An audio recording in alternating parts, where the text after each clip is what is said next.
మా latest videos కోసం మా ఈ తెలుగు న్యూస్ ఛానల్ సబ్స్క్రైబ్ చేసి గంట సింబల్ యాక్టివేట్ చేసుకోండి. రేపే కార్తీక పౌర్ణమి. కార్తీక పౌర్ణమి కృతికా నక్షత్రంతో కలిసి వస్తే దానిని మహాకార్తీ అంటారు. ఇది ఎంతో మహిమాన్వితమైన రోజు. కార్తీక పూర్ణిమ హిందువులు జరుపుకునే పెద్ద పండుగ. ఈ పండుగ రోజు శివుడికి ప్రత్యేక అభిషేకాలు చేస్తారు.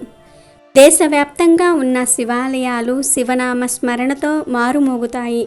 ఈ పూర్ణిమ గురించి ప్రాచీన గ్రంథాలలో అనేక విధాలుగా అభివర్ణించారు. కార్తీక మాసంలో వచ్చే పూర్ణిమను కార్తీక పూర్ణిమ అంటారు. ఈ కార్తీక పౌర్ణమి అనేది హరిహరాదులకు అత్యంత ప్రీతికరమైన మాసం. ఈరోజు దీపారాధనకు విశేష ప్రాముఖ్యత ఉంటుంది. శివ విష్ణు దేవాలయాలు రెండింటా ఈరోజు నిండుగా దీపాలు వెలిగిస్తారు. విష్ణు ఆలయాలలో గోపురం మీద ధ్వజస్తంభం ఎదుట తులసికోట దగ్గర దేవుడి సన్నిధిలోనూ ప్రమ్మిదల్లో ఉసిరికాయల మీద బియ్యపిండితో చేసిన ప్రమ్మిదలలో ఇలా రకరకాలుగా దీపాలు వెలిగిస్తారు. ఈ దీపాలను చక్కగా గంధము కుంకుమ పూలతో అలంకరిస్తారు. ఈరోజు ఆరిపోతున్న దీపంలో నూనె పోసిన పుణ్యమే. అంతేకాదు ఈరోజు అరటి దొన్నెల్లో కూడా దీపాలు వెలిగించి చెరువులలో నదులలో మొదలగు జలవనార్లలో విడిచిపెడతారు. ఈ రోజున మహాశివుడికి నమక చమక మహాన్యాస ఏకాదశ రుద్రాభిషేకాలు చేయిస్తే ఆ బోలా శంకరుడు ప్రసన్నుడవుతాడు అని పురాణాలలో చెప్పబడుతుంది. ఈరోజు ప్రత్యేకంగా 365 ఒత్తులతో దీపం వెలిగిస్తారు. ఇలా దీపం పెడితే సంవత్సరమంతా దీపారాధన చేసిన ఫలితం వస్తుందని శాస్త్రాలు చెప్తూ ఉన్నాయి. అయితే ఈ కార్తీక పౌర్ణమి రోజు స్నానం చేసే నీటిలో ఈ ఒక్కటి వేసుకొని చేస్తే చాలు 7 జన్మల దరిద్రం ఆ నీటి ద్వారా పోతుంది. అపర కోటీశ్వర్లవ్వటం ఖాయం. అంతేకాదు ఈరోజు నీటిలో ఇది వేసుకొని స్నానం చేస్తే ఆ నీటి ద్వారా సమస్త పాపాలు పోతాయి, జన్మల దరిద్రాలు పోతాయి, కోటి జన్మల పుణ్యం వస్తుంది. మీ ఒంట్లో ఉన్న నెగిటివ్ ఎనర్జీ మొత్తం కూడా పోతుంది, పాజిటివ్ ఎనర్జీ వస్తుంది. ఎంతో కాలంగా ఉన్న దిష్టి దోషాలు కూడా పోతాయి. మీ దేహానికి నూతన ఉత్తేజం వస్తుంది, గొప్ప శక్తులు వస్తాయి. మరి కార్తీక పౌర్ణమి రోజు స్నానం చేసే నీటిలో ఏం వేసుకుని చేయాలి అనే విషయాన్ని ఇప్పుడు మనం ఈ వీడియోలో తెలుసుకుందాము. ఫ్రెండ్స్, ఫస్ట్ అయితే ఈ వీడియోకి ఒక లైక్ కొట్టి మా ఛానల్ని సబ్స్క్రైబ్ చేసుకొని మాకు సపోర్ట్ చేయండి. కార్తీక పౌర్ణమి రోజంతా కూడా ఉపవాసం ఉండి సాయంత్రం 365 ఒత్తులతో కూడిన దీపాన్ని వెలిగిస్తారు. రోజుకు ఒక్క ఒత్తి చొప్పున ఏడాది మొత్తాన్ని సూచిస్తాయి ఈ ఒత్తులు. ఈ 365 ఒత్తులను కొందరు ఆలయాల్లో వెలిగిస్తారు. ఆ వీలు లేని వారు ఇంటిలోనే దేవుని ముందు లేదా తులసి కోట ఎదుట వెలిగిస్తారు. అయితే ఈరోజు ఇలా 365 ఒత్తులను వెలిగించేటప్పుడు ఆడవారు అంచు ఉన్న వైట్ కలర్ శారీని కానీ లేదా పింక్ కలర్ శారీని కానీ ధరిస్తే చాలా మంచిదని జ్యోతిష్య పండితులు చెప్తూ ఉన్నారు. కార్తీక పౌర్ణమి రోజు ఆడవారు ఇలా అంచు ఉన్న వైట్ చీరను కానీ లేదా పింక్ కలర్ చీరను కానీ ధరిస్తే దీర్ఘ సుమంగళి యోగం కలుగుతుంది. కేవలం ఆడవారనే కాదు, పిల్లలు పెద్దలు మగవారు అందరూ కూడా కార్తీక పౌర్ణమి రోజు వైట్ లేదా పింక్ కలర్లో ఉండే బట్టలు వేసుకుంటే చాలా మంచిది. కనుక అందరూ కూడా గుర్తుపెట్టుకొని కార్తీక పౌర్ణమి రోజు ఈ రంగు దుస్తులను ధరించి శివుడి అనుగ్రహంతో శుభాలను పొంది సంతోషంగా జీవించండి. ఇక కార్తీక పౌర్ణమి రోజు స్నానం చేసే నీటిలో కొంచెం గల్లులుప్పును కానీ 2 శంకు పుష్పాలను కానీ వేసుకుని స్నానం చేయాలి. ఈరోజు ఇలా ఎవరైతే స్నానం చేస్తారో వారికి కార్తీక మాసమంతా కూడా నదుల్లో స్నానం చేసిన ఫలితం వస్తుంది. దిష్టి దోషాలు కూడా పోతాయి.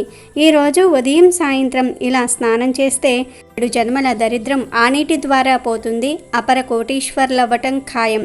అంతేకాదు ఈరోజు నీటిలో ఇది వేసుకొని స్నానం చేస్తే ఆ నీటి ద్వారా సమస్త పాపాలు పోతాయి, జన్మల దరిద్రాలు పోతాయి, కోటి జన్మల పుణ్యం వస్తుంది. మీ ఒంట్లో ఉన్న నెగిటివ్ ఎనర్జీ మొత్తం కూడా పోతుంది, పాజిటివ్ ఎనర్జీ వస్తుంది. ఎంతో కాలంగా ఉన్న దిష్టి దోషాలు కూడా పోతాయి. మీ దేహానికి నూతన ఉత్తేజం వస్తుంది.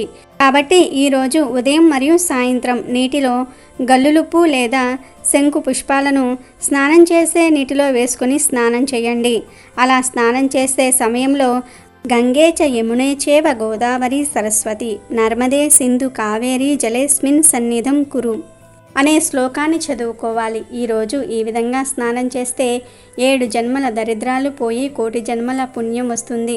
ఈ శ్లోకం చదువుకోవడం రానివారు 5 సార్లు గంగా గంగా గంగా గంగా అని స్నానం చేసే సమయంలో అనుకోవాలి. ఇలా చేస్తే 7 జన్మల దరిద్రాలు పోయి 1,000,000 జన్మల పుణ్యం వస్తుంది. కాబట్టి అందరూ కూడా కార్తీక పౌర్ణమి రోజు మర్చిపోకుండా ఈ విధంగా స్నానం చేసి శుభ ఫలితాలను పొందండి.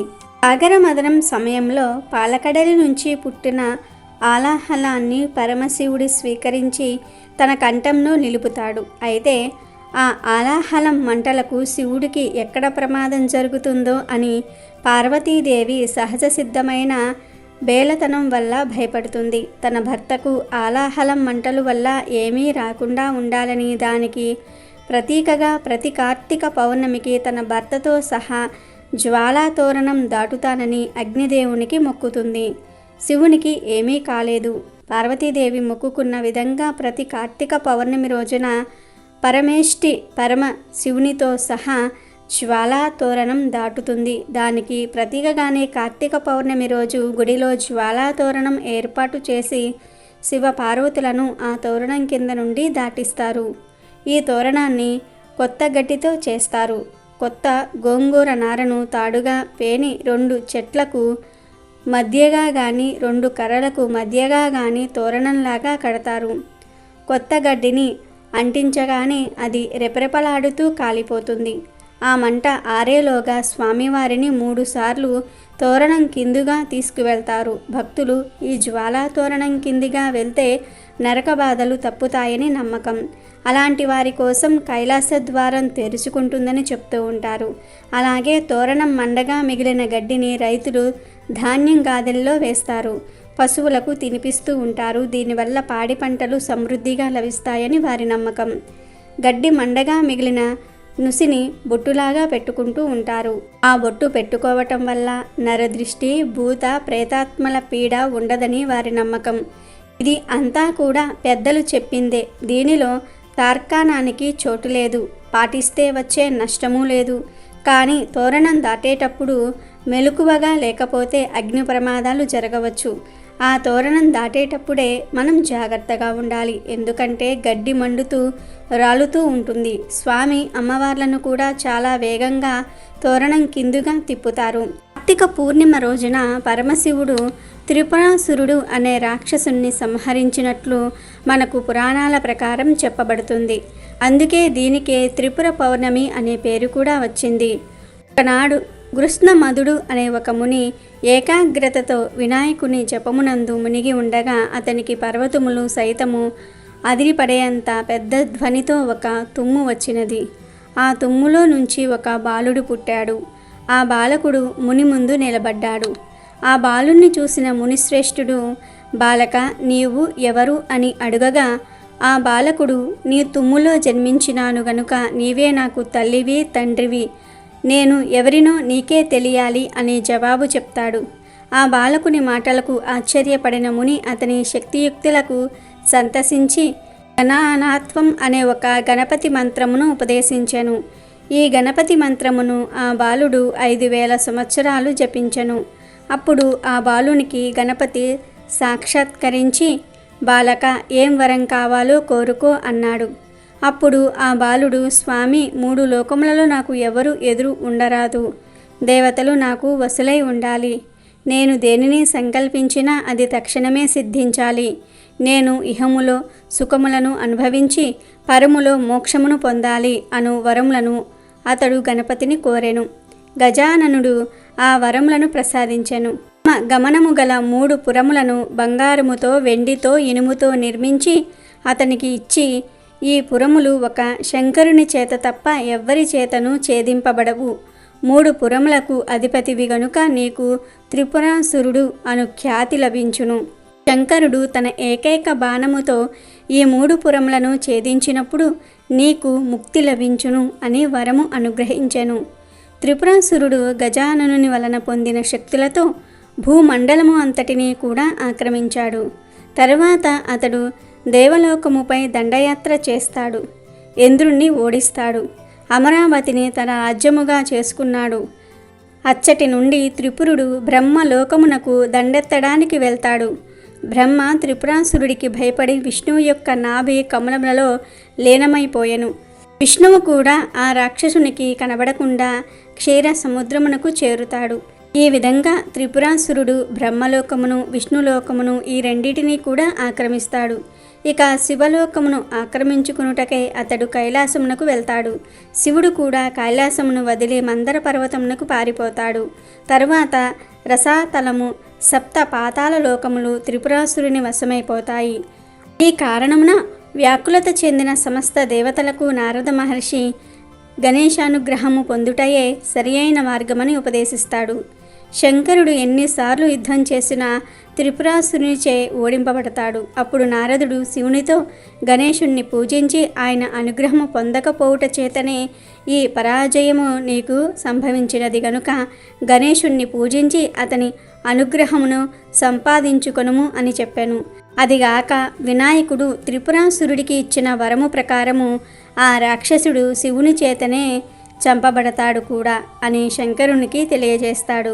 అప్పుడు శంకరుడు 100 సంవత్సరముల కాలము ఏకాగ్రతతో గణేశుని గూర్చి తపస్సు ఆచరిస్తాడు. విఘ్నేశ్వరుడు ప్రసన్నుడై శివుడికి ఒక బాణమిచ్చి తన సహస్ర నామములను శివునకు ఉపదేశిస్తాడు. శివుడు ఆ సహస్ర నామములను జపించి త్రిపురాసురునిపై యుద్ధమునకు బయలుదేరుతాడు. అప్పుడు శంకరుడు పృథ్విని రథముగాను, సూర్యచంద్రులను శంఖములుగాను, బ్రహ్మను రథసారథిగాను, వేదములను గుర్రములుగాను, మెరుపును ధనస్సుగాను, విష్ణువును బాణముగాను చేసుకొనెను. శంకరుడు వినాయక అష్టకమును పఠించి విఘ్నేశ్వరుని యొక్క అభయము పొంది విష్ణువు యొక్క అంశతో కూడిన పాశుపతాస్త్రమును త్రిపురాసురునిపై ప్రయోగిస్తాడు. ఆ అస్త్రముతో త్రిపురములు దహింపబడగా త్రిపురాసురుడు మరణిస్తాడు. అతని శరీరం నుండి ఒక తేజస్సు వెలువడి శంకరునిలో లీనమైపోతుంది. ఆ విధముగా త్రిపురాసురుడు మోక్షమును పొందెను. త్రిపురాసురుని శివుడు సంహరించటంతో దేవతలంతా ఆయనను త్రిపురారి అని పిలిచారు. ఈ సంహారం కార్తీక మాసము పౌర్ణమి నాడు జరిగింది కాబట్టి ఈ రోజును త్రిపురి పూర్ణిమ అని కూడా అంటారు. అమెజాన్లో బెస్ట్ డిస్కౌంట్స్ కోసం వీడియో డిస్క్రిప్షన్లో లింకు ఉంది చూడండి. అలాగే మా టెలిగ్రామ్ ఛానల్ సబ్స్క్రైబ్ చేసుకోండి.